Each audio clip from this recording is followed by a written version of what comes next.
So moving right on, let us begin session 3. Session 3 will be jointly held with Aalto ES, which is a leading Finnish company. And while preparing the Digital Economy Forum online this time, we wanted to make it more global, although it's online. So in the morning, because of time difference, we wanted to connect to Silicon Valley and New York and to talk with the experts there. And by this time of the day, Europe is in the morning. So during the third session, we will be joined by Aalto ES from Finland. And, the Nordic countries are quite popular for very promising startups. So we're going to talk with the European countries, and later in the day, we're going to have London and Geneva connecting to our forum. Now, in session 3, we will talk about the post-corona work and job. How will work and job change? And we are going to talk about the work from home and remote collaboration that are gaining ground nowadays, especially how it's going to change in the post-COVID-19 era. So the title will be Post-COVID-19 Work and Job. And we were able to finish the previous sessions a bit earlier than we had expected. And I don't know if our overseas speakers have all connected to the platform.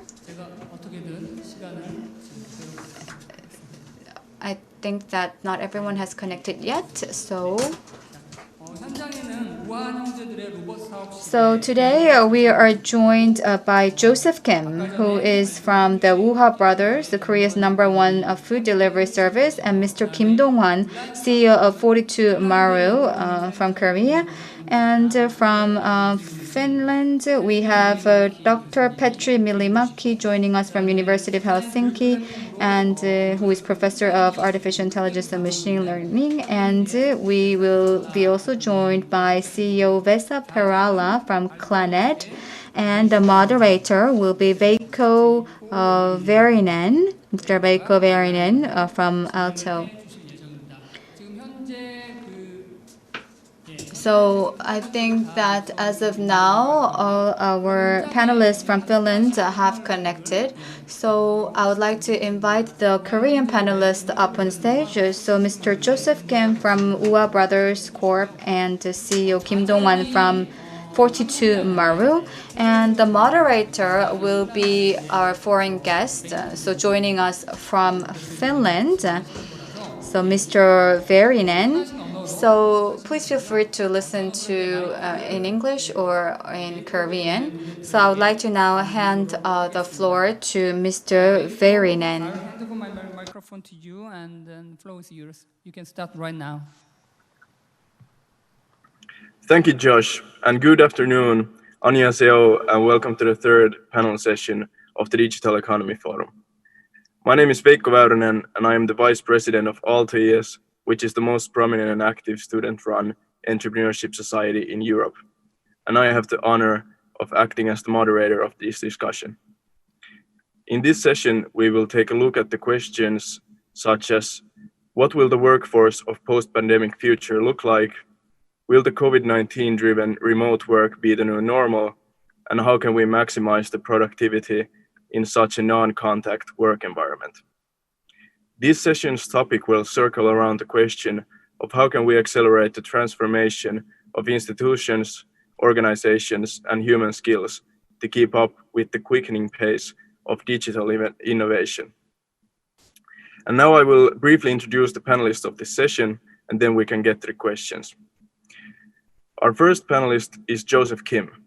He is the Vice President and Head of Robot Delivery Cell at Ua Brothers, which is the Korea's #1 food delivery service and one of the biggest unicorn startups in Asia. Welcome, Joseph. Our second panelist is Dong-hwan Kim. He is the CEO of 42 Maru, an AI startup that develops cognitive AI-based solutions such as document comprehension tools, chatbots, and question answering engines. Welcome, Dong-hwan Kim. Our third panelist is Vesa Perälä. He is the founder and CEO of Clannad, which is a complete digital learning solution capable of measuring the current knowledge capital of personnel and comparing it to strategic skills and competences needed in the future. Most importantly, Clannad can build personalized learning paths to all employees to achieve those strategic skills effectively. Welcome, Vesa. Fourth panelist is Petri Myllymäki. He is a professor of artificial intelligence and machine learning at the Department of Computer Science of University of Helsinki, Finland, and he is also the director of Helsinki Institute Information Technology and the vice director of Finnish Center for Artificial Intelligence. Professor Myllymäki has over 30 years of experience in artificial intelligence research and has published over 150 scientific articles in his research area. Welcome, Petri. And now, when we have introduced our panelists, without further ado, we can take our first question, which is primarily aimed at Petri and Joseph. COVID-19 has driven all types of workplaces to transform the way we are used to work and changed our conventional thoughts on how work-related norms should be. Do you think that remote work and the gig economy will become the new norm in a digital economy?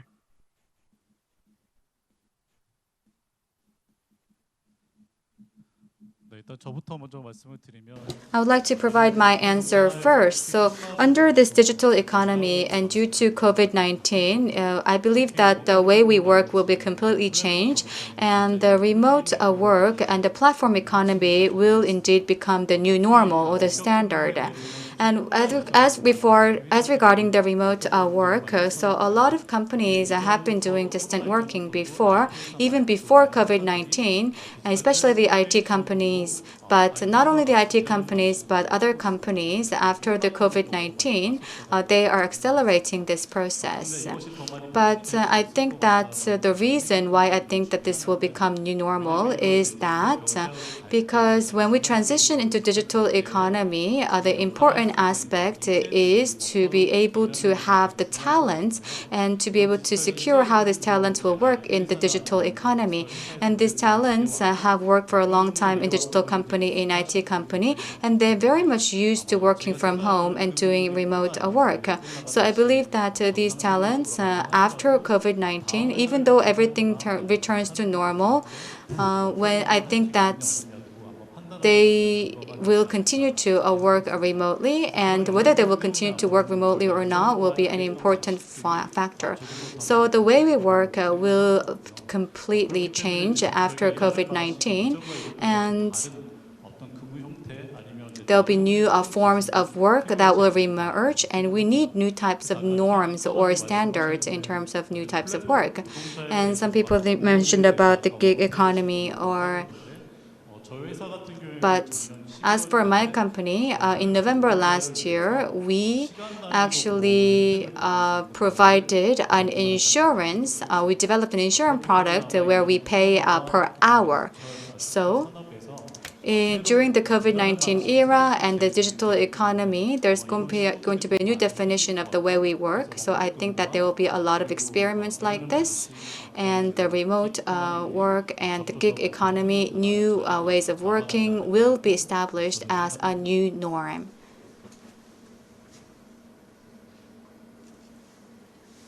Yeah, maybe I should continue and say that I agree very much with what Joseph was saying.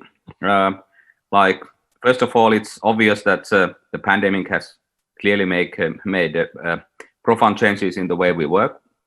We are not having this meeting in Korea, but online, which is really a pity, since I have had a chance to visit your country only once before.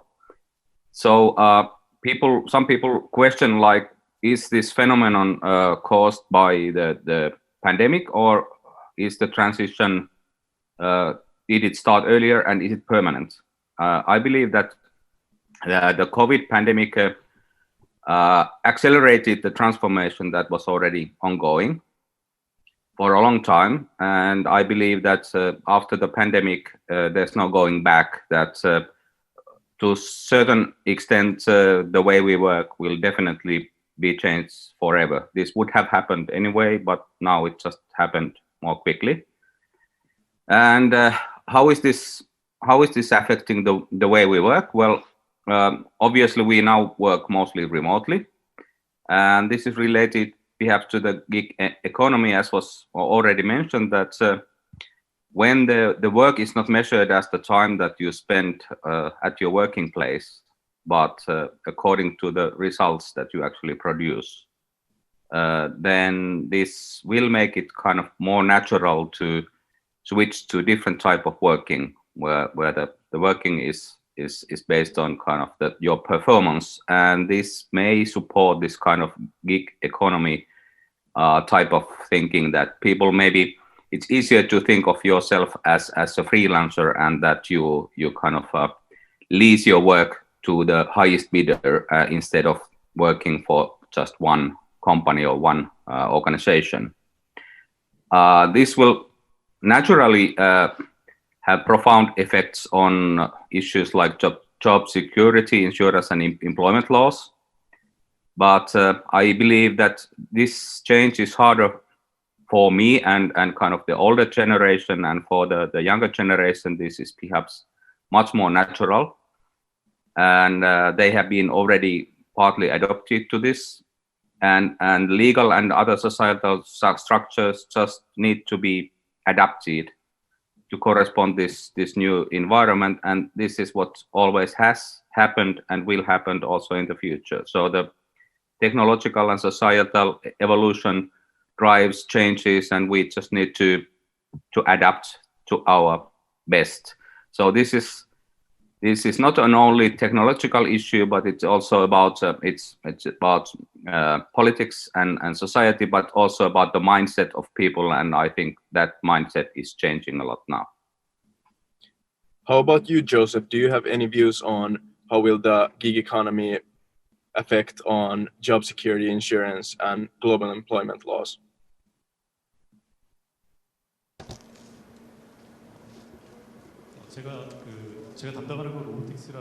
So I am actually in charge of the robotics, but to share my personal thoughts with regards to job security, I think that it's an issue that not only one company can address, but it's a vast issue, a comprehensive issue that all stakeholders of the society need to come together and discuss. But as you mentioned, platform workers, a lot of people are working as platform workers, and we have to think about why they are working as platform workers, and we also have to take a different view with regards to job security of platform workers. So in our company, we refer to these platform workers as payment connectors.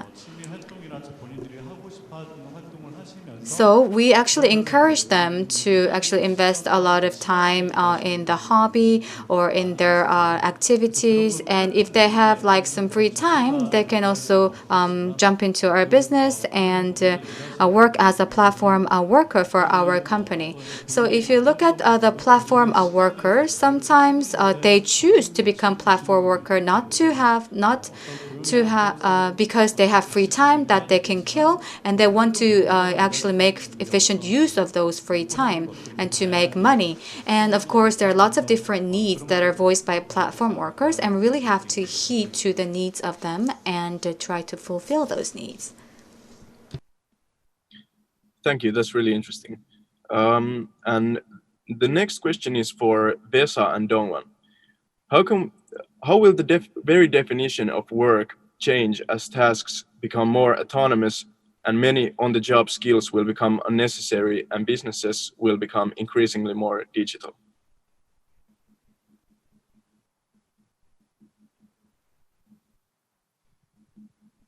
Well, I can start. Thank you for the question, Veikko. I think this is very ongoing trend. I mean, there is all the time discussion about how the definition of work or future of work will be changing. I mean, this is something that's been happening for centuries. I mean, there are a lot of jobs that have been disappearing, and automation has been making those disappear. And these sort of trends will definitely continue. And I mean, currently, I mean, there was a good discussion about how the COVID-19 has been impacting work. I think actually, I mean, this trend will definitely continue, go on, and then we've seen a lot of new professions emerging. I mean, now we have social capital experts, we have growth hackers, a lot of these kind of very modern professions that didn't exist a couple of years ago. So I mean, this is something that's happening all the time. I mean, the freelancing issue was mentioned already. And people are adaptive creatures. I mean, we will definitely adapt. We will find the ways of coping with the ever-changing environment. So I wouldn't really be too worried about the definition of work. I mean, we are competitive animals as well. So even if the robotization would be taking most of the jobs, and I mean, obviously AI robots will be automating a lot of things, we will be figuring out something else which we can call work.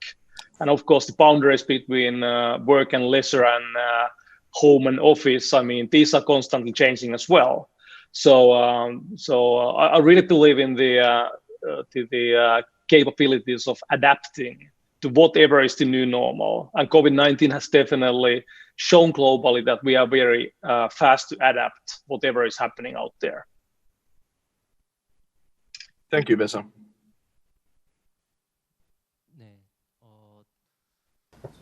Yes, thank you very much for your question. In a word, I'd like to say that creativity is important in the definition of work or job. I think I'm in the same vein of what Vesa said. So after the Industrial Revolution, after coming into the industrialized society, all of the society was focused on the job and work. So the work, as we know of it, has been routine and has been repetitive. Therefore, the value of the work was arising from that kind of definition. However, now in the AI era, those repetitive and routine jobs can be replaced by the machines. Therefore, the humans now have the time to have the redefinition of the work and non-work. Maybe they have to focus on the creative things using the time they can create out of having no work. So that is the creativity related things. Many people in this process of having the robotization, they are worried about the loss of jobs in the future. However, I disagree with them because I believe that the more new kinds of jobs will be created in the future. Maybe it will be beyond our imagination, my imagination or your imagination here. So the future is unknown. So I believe that the work will be quite different in the future, and that will be just creative in nature. Thanks a lot. How do you think we could mitigate maybe the loss of jobs when these changes come into power? Do you have any thoughts on that?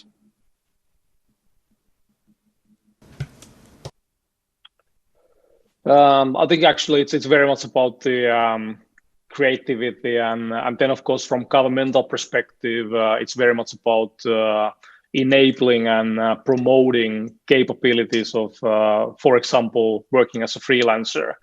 I used to live in Denmark some years ago, and they have to think of flexi security. So it's extremely easy to get rid of employees, but you have a chance, which is basically boosted by taxational things and so forth. So it's very easy to have, for example, multiple jobs as a freelancer. So obviously, I mean, the society has to be enabling these new type of jobs, and then which are created even on by yourself. And in most cases, obviously, the governments are running a bit behind. And I would love to see a very proactive role. I mean, having this kind of strategies for the digitalization of everything, and not on just committee level, but really taking those into practice. And we have excellent examples in some countries. Estonia is a great example from digitalization perspective. And these are definitely things we can be doing. Now, COVID-19 has proven to employers that, hey, it's all right that your people work remotely. And actually, they might be even more effective.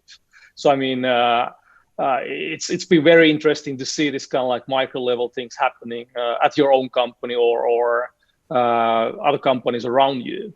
So I think it's very much also about overall approach to change. I mean, there is always change resistance in all the layers of the society, and but we should be thinking about the opportunities of digitalization and technology. And it's definitely scary for some people, and maybe rightfully so as well. But that's evidently going to happen anyway. So why don't we take a proactive stand as a society and figure out actually how do we enable all these things? That's really good. Doan, do you have anything to add to Vesa's statement?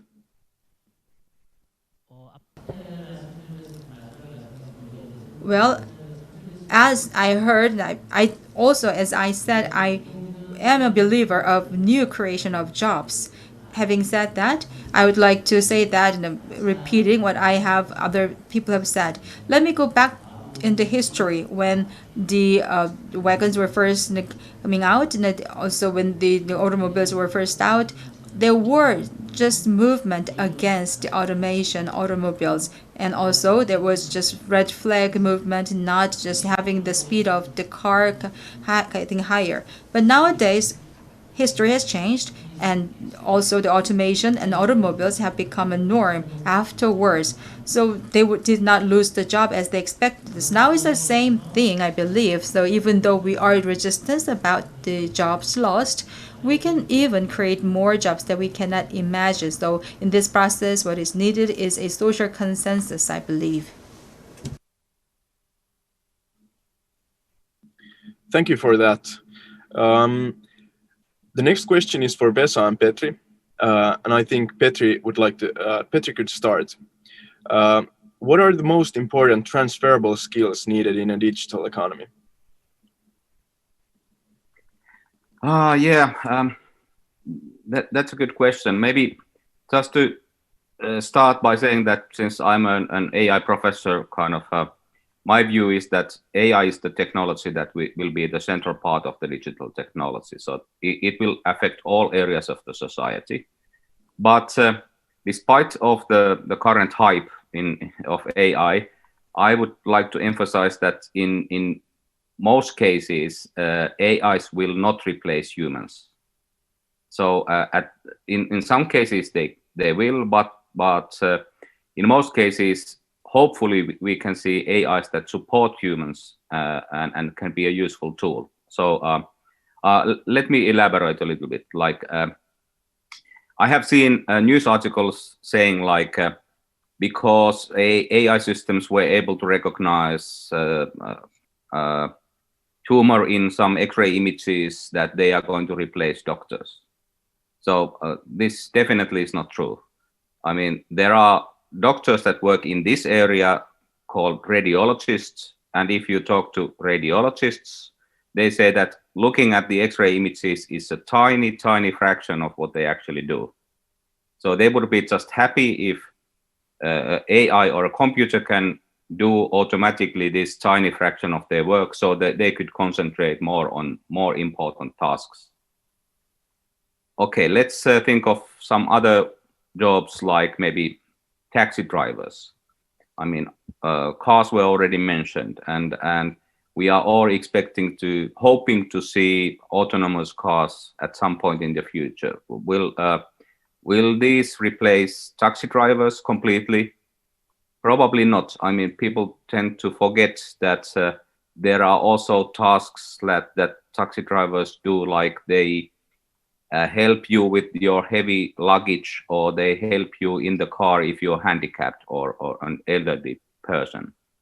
So building a robot to do this is much harder than building an autonomous car. So we are not going to see those robots soon. Well, let's think of some tasks like supermarket cashiers. that are being at the moment replaced by autonomous cashiers. But I believe supermarkets will still need humans to, first of all, fill the shelves, and maybe security people that will call an ambulance if somebody has if a customer has a heart attack, or if there's a fight, they will call a police or whatever. So building an AI that would be able to replace humans in these tasks requires actual intelligence, that kind of understanding of real world environments. And this is called so-called strong AI, which we will not have for a very, very long time. So, so to me, it seems very likely that in many cases, the jobs will change, but they will be not replaced completely by AIs. Of course, in the supermarket example, one can question whether we actually need supermarkets at all. So in this case, maybe the jobs will disappear if we just order online anything that we need. But like was already mentioned, that when the cars emerged, there were some funny kind of suspicions about the cars and the red flag thing, and who pines over the horse carriage drivers that disappeared at that time. So we are seeing the same phenomenon now. So we might think that so this phenomenon will mostly affect jobs that require very little training, but this is not necessarily true. Like airplane pilots, they have a very difficult training, but the thing they are doing is mostly automized already, and you can think of maybe in the future they are mostly as a backup for the automized system. If they are just a backup, will this affect their training? At least what will happen is that probably it will affect the number of pilots that are needed. And also this is caused by the pandemic and post-pandemic world. If we travel less, then we also need less airplanes. So more generally, how I see the education, or kind of the skill sets required, how they are changing, is kind of, if we think of the doctor example, I think the doctor needs to have some kind of understand of the AI assistants that he may have in order to be able to utilize them properly. But I think the crucial thing for the future doctors is perhaps to concentrate on the things that the AIs will not be able to do, and that is to interact with the patient. So kind of it's kind of a paradoxical, but it may be that in the future, in the high-tech future that we are going to have, what is more important is the kind of the human skills part of the transferable skills, like interact with the people, communication, leadership, teamwork, and personal motivation. So this may sound funny, but maybe this will affect, for example, how doctors who work in a kind of technological area, but how they will be trained in the future. Thank you, Petri. Yeah. I feel like Petri covered that pretty well, so maybe Vesa could answer the follow-up question. How do you think that education systems around the world need to change in order to meet these demands that Petri... 이번 팬데믹이 우리가 직장 내에서 얼마나 효과적으로 신기술을 구현하고 있는지 Yeah, I 볼수 think 있을까요? I mean, Petri definitely covered the area 네, 페트리가 extensively. I fully agree that it's the kind of soft skills like communication, emotional intelligence, critical thinking, creativity, which was highlighted already in the previous questions, people management, especially digitally, remotely. I mean, these will be definitely amongst the skills we need to have, and or everybody needs to have.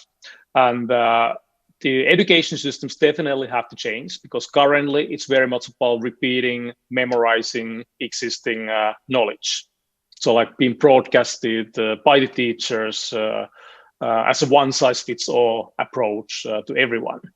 And so we definitely need to be moving more towards creating knowledge together, addressing these skills we need, not really like on substance level, but way more on that on the skill level, so that we are basically teaching people how to learn, so that they learn how to learn, and they become proactive learners because they need to be reskilling, upskilling themselves at all times in the future. And the world is getting more and more dynamic in this area.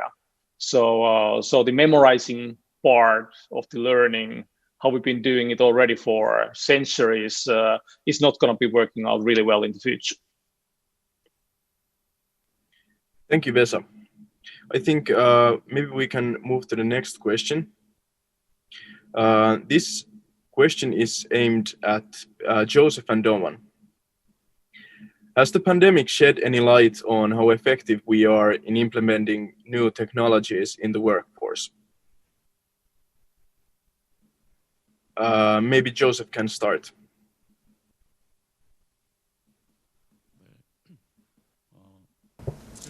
Thank you very much.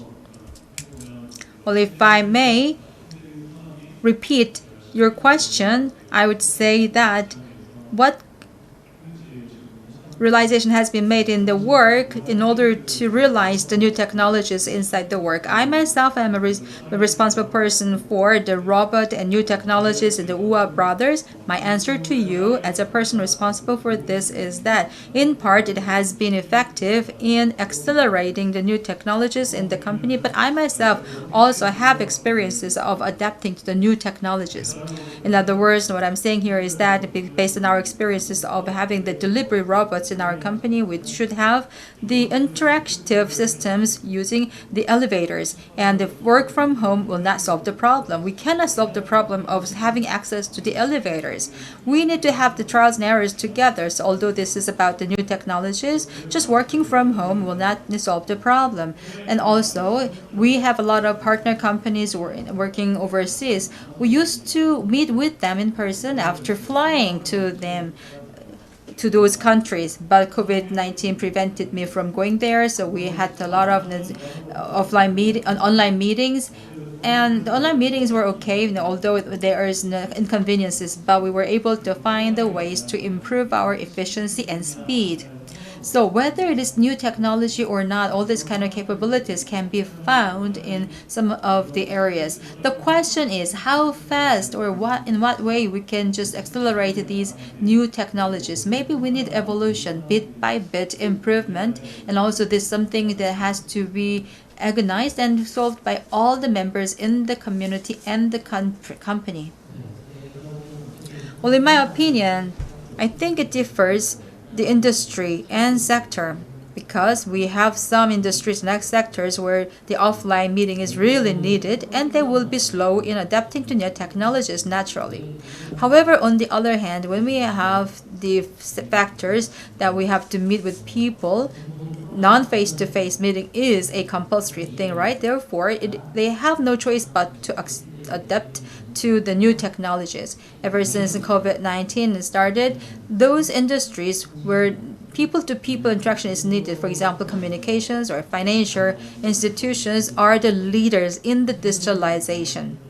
And recently, I know that you have heard about the digital transformation since 2 or 3 years ago. Going deep into this definition, this is nothing new, because 20 or 30 years ago, they started to have the digitalization in our industry. However, if you just visit the new businesses or some of the old small companies, digitalization is a very strange thing for some of the companies. They just work on papers and they do not have any interconnection among the members. They have silo environment in their own PCs or the laptops. So now they are supposed to have the work from home, and they find that their laptop is not connected to the company network. They found it very frustrating. So these are some examples that we experience after have to work from home. So ultimately, we have to have the new technologies evolving and also spreading to the rest of the industry as well. I cannot tell you when, I cannot tell you how fast. However, in the long term, the AI must have the fostering of the fast industrialization so far, and now this COVID will be another triggering factor for the new technologies arising in our industry. Thank you for that. As a follow-up question, do you think that most industries are poised to go fully digital in the foreseeable future? Maybe Joseph can start.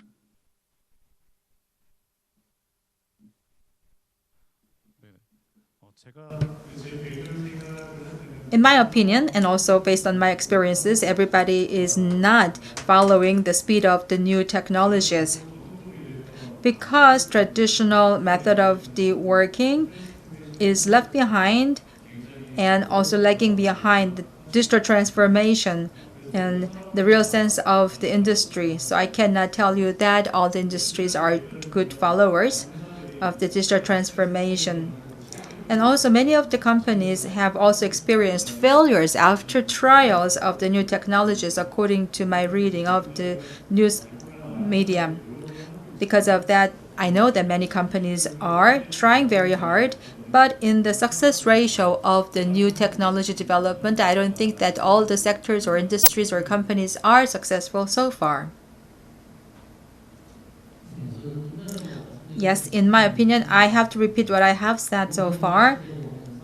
In a way, in the era of the artificial intelligence, I believe that the new trend has arisen to the high-tech companies first. Maybe they have the role of the front players or the front runners. And between the AI era and post-corona era, this kind of new technology is something they have to adopt. They have no way but to adopt it, because they will lead to the risks of the companies. So the acceleration is expected for all the companies to adopt the new technologies.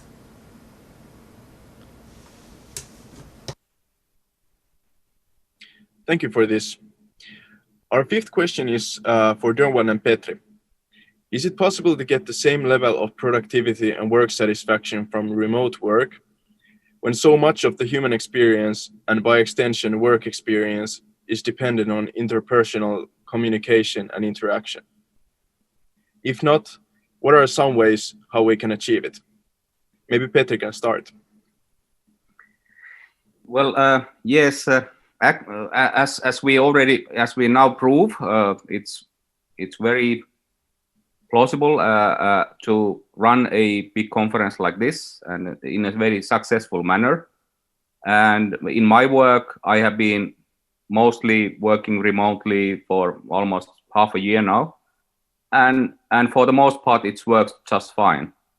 To my surprise, personal surprise, I'm surprised how unsatisfied I am with the way we work remotely. It's kind of, I didn't realize that how much the human to human interaction actually plays, how big a role it plays in our everyday life. So to me, it seems like something is critically missing. I would be, even after the pandemic, I would be happy to have a lot of virtual meetings, especially if I know the people and the matters can be handled easily and very briefly. But I'm still eager to meet people when in many cases, and I have been actually waited for years, even if not decades, for new technological solutions. I have been wondering why nobody is providing us better experience in this type of remote meetings. I mean, these type of tools that we are using now, they are just fine. But obviously, I mean, there are technologies emerging like virtual reality, for example. And even with this kind of, without those fancy technologies, people could do much more. I mean, like there could be,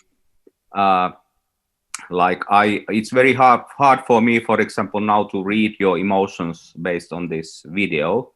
But this could be like, there could be an AI monitoring and kind of maybe saying like, Vesa looks happy or annoyed at the moment, or kind of maybe it looks like he would like to pose a question or a comment or a kind of helpful clues that we normally would get. And with the video, it's very difficult. And I have been hearing experts that say that it's very stressing to meet like this, because we try to get the same amount of information through this limited channel of video and audio, and we managed to get part of the information, but it's very stressing for our brain. It's not built for this, and that's why I think we need better tools, and maybe we need to be meeting physically in the future too.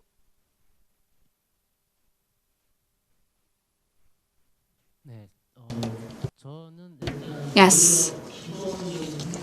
So I believe that the basic fundamental productivity or satisfaction may go up when it goes to remote work or contact-free, because the tools will be further developed.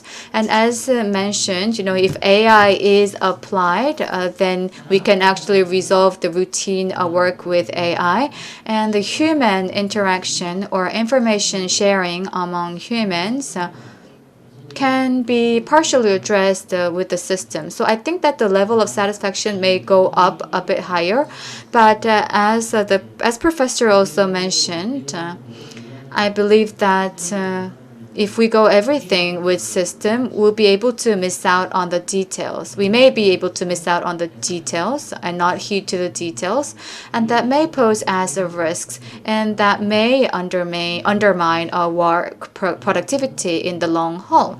So how are we going to reduce that gap or address that issue may be an important thing to think about. Thank you. That's really good. The next question is for Vesa and Joseph. Statistics suggest that millennials will be working in jobs that don't exist yet. What kind of education and training will be necessary for the future job market, and how do we prepare for the unknown?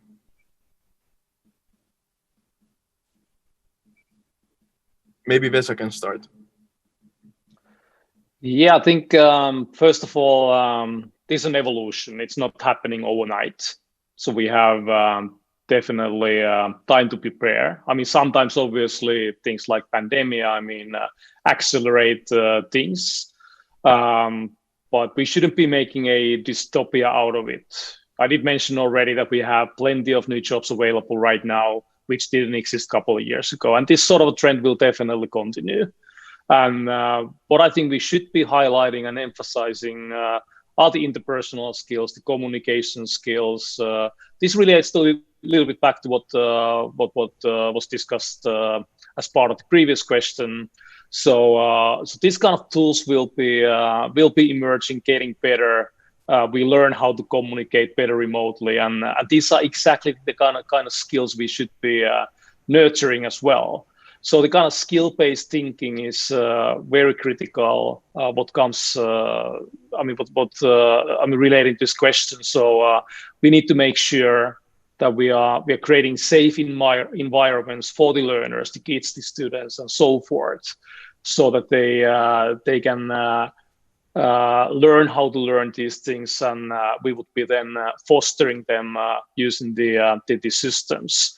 So I mean, I wouldn't worry about it too much. It's evolution, and we have already a lot of good experience from adapting to these sort of things, and that's something that's definitely going to continue.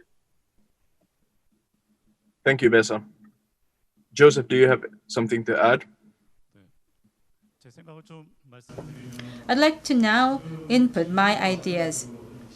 About 20 years ago and also as of today, there are jobs that were not present in 20 years ago, and we have new jobs. For example, the web online business players and also the new local players, and they were not present in the past. The jobs can come and go, and we have new jobs and you have jobs that we lose. In my opinion, if you look at the trend of having the new jobs, what we need is to have the time for preparation.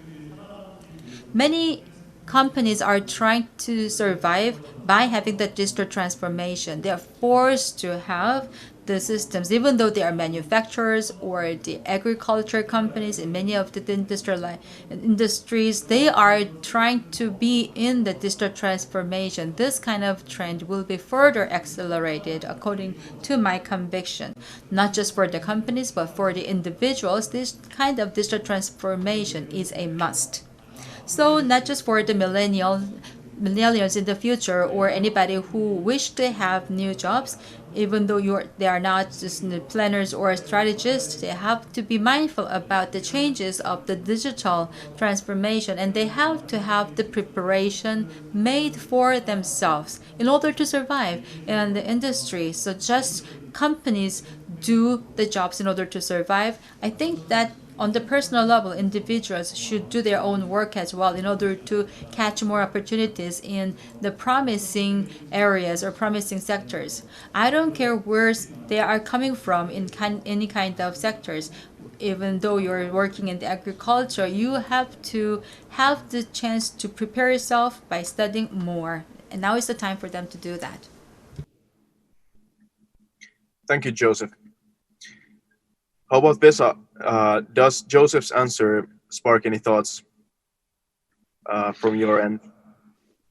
No, I would fully agree. I mean, it's something that's definitely creating opportunities globally, and then obviously ones who have the skills to take everything, get the advantage of digitalization will be doing well, and then obviously we need to be preparing for this kind of changes as societies, as employers, and so forth.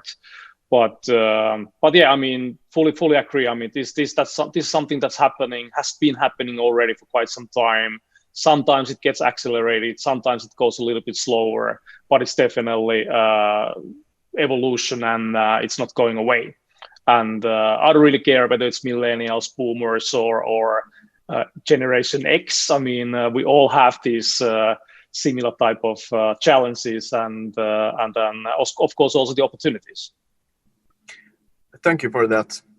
The next question is aimed at all of you. How do we mitigate the risks of introducing new technologies? Examples of these risks might be privacy and data breaches, misuse of power, poor AI ethics, or inequality, while reaping the full benefits of the new technologies. Examples of the benefits of new technologies might be increased productivity, higher efficiency, and greater job and life satisfaction. How can we manage to do these things simultaneously? Does Vesa want to start, maybe? Yeah, I can definitely start. So I think it's I mean, how do we basically prevent any kind of criminal activities in today's society, bank robberies or that sort of things? Now we have different means. I think in general, the good guys have to be developing great tech faster than bad guys.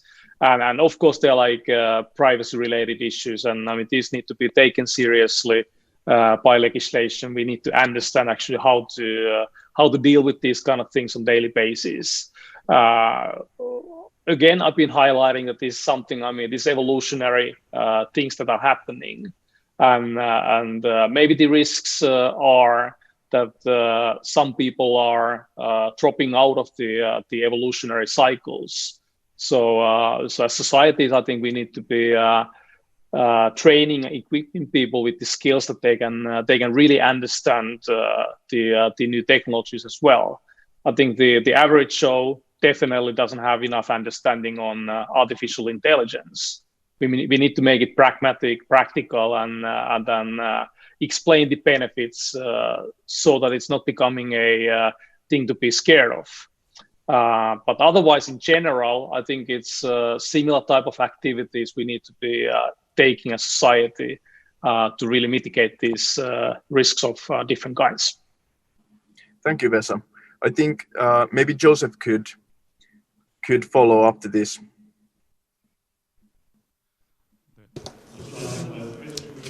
Yes, I do agree fully with what's been said.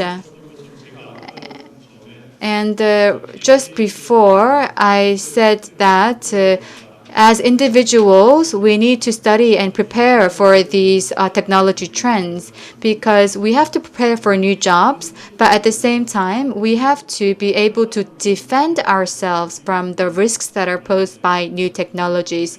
So we really have to understand the trends in advance in order to minimize the risks that we're exposed to. So as average consumers, we are leveraging these kind of technologies, but we have to also focus on what kind of risks that these technologies hold, not only its benefits. So we need to constantly study also the companies that develop these technologies, and in order to change the mindset, in order to actually facilitate the understanding of the general public, the government and the private sector need to come together and collaborate.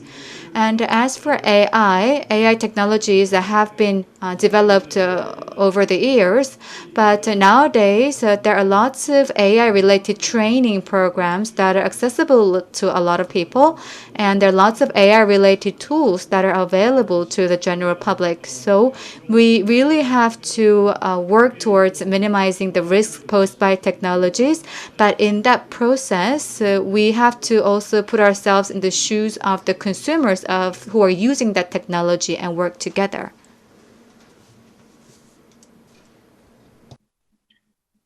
How about Petri? Do you have any thoughts on how AI will affect? Will it bring more of the benefits, or will it highlight the dangers? I must say that I'm an optimist. I see this just as a part of the industrial and digital evolution that started a long time ago, and I believe that we will see increase in productivity and increased wealth. But there are risks related to new technologies, and part of the risks you can mitigate with technology itself. So, like privacy preserving machine learning is a hot research area, and we can build AIs that are more understandable and work better with humans. But one thing that was already mentioned is kind of a collaboration across borders. So this is not only a technological issue, but it's a societal, political, and educational issue. So we need collaboration. And I have personally seen, for example, many attempts to formalize a regulation or legal framework for AI technologies based clearly on severe misunderstandings of what this technology is and how it works.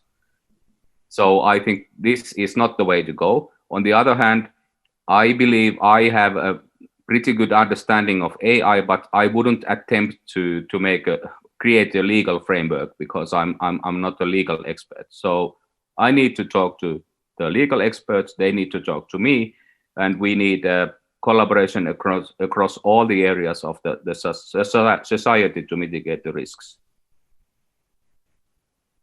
Thank you, Petri. Doan, do you have anything to add to these answers? Yes, so ultimately, I am optimistic about the direction we're taking. But one important thing to note is that if you look at the human history, when we transition from the hunting to agriculture, a lot of wealth was concentrated on the landowners. And as we transition into industrial revolution, a lot of wealth were concentrated to the production facility owners. And now in the era of AI, or digital era, what will be the case? So there will be a divide between the halves of the AI and the have-nots of the AI.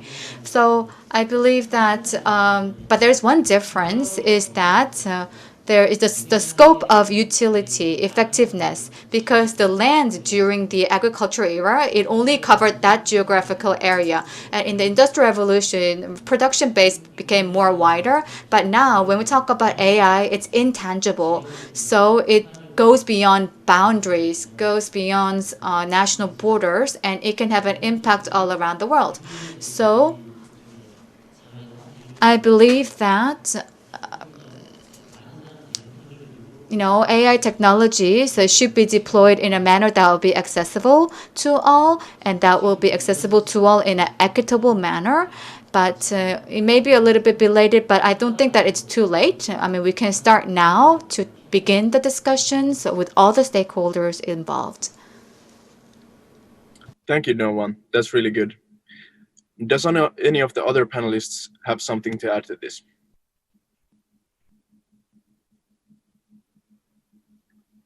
If not, maybe we can go to the next question of what will the future of work look like in a world where going to work might be as simple as putting on a VR headset, and buying food might be as uninvolved as purchasing recipes online and printing a steak at home? Does Petri want to start? Well, yes, as I already mentioned, virtual reality, I'm looking forward to these new technologies to kind of support more the remote work. But as I also said earlier, I think that if I'm just here at home and never meet anybody, life is pretty miserable. So while I'm waiting for better and new technologies, I'm also waiting for to more meet people. So that's my current thinking. That's really good. How about Joseph? What your thoughts on this? Yes, I'd like to share my ideas that with the new technologies in the future, probably the absolute amount of work hours will be decreased while the time for leisure will be increased. However, when it comes to work itself, probably nature of work can be different. In the future, the intensity of work will not be changed. Only the nature of the work can be changed. For example, in Korea, we used to work on Saturdays in Korea. Now we are working only 5 days until Friday. So in my company, on Mondays, they just come to work in the afternoon only. So we are working 4.5 days a day. However, I don't feel easier than before, even though when I was working on Saturdays, the way I feel now about the work is as tiring as before, even though I'm not working on Saturdays. The only difference I sense or feel is that we are seeing the changes of the nature of the work. The maybe simple works in the past are replaced by more complex works that require more thinking. So even after work, when I'm home, I'm thinking about my work, my job continuously. Therefore, the intensity and the stress of the work will not be changed. Thank you, Joseph. We're approaching the near end of this session, and now we can almost start ending the session. And I want to thank all of the panelists for their insightful answers. We figured out that the job market will become more performance oriented as time passes on, and creativity is definitely needed in the creation of new jobs, since the AI will affect all areas of the job market. In most cases, AI will affect the role of the human in the job, but not replace them entirely. Skill areas will change, and we will need to focus on the leadership, human communication, and how to cooperate with the AI to get the best results possible and mitigate the risks. The pandemic will definitely accelerate the digitalization of industries, but fortunately, AI might ease some of the pain points of remote work. We will also be needing collaboration from education sector, public and private sector, and create legislation in a way that it supports the development of the benefits of AI compared to the risks. I want to thank our panelists again for the insightful chat, and Korea Startup Forum for the honor that I got to host this panel, and thank the audience for attention. The next session will be focusing on healthcare, and we are ending this session right now. So thank you again, and see you at the next session. Bye. Thank you. Thank you. Bye bye. Bye. 네, 지금까지 Yes, so we just had session 3 about the job and labor in post-COVID-19. Thank you very much for all the panelists for your input.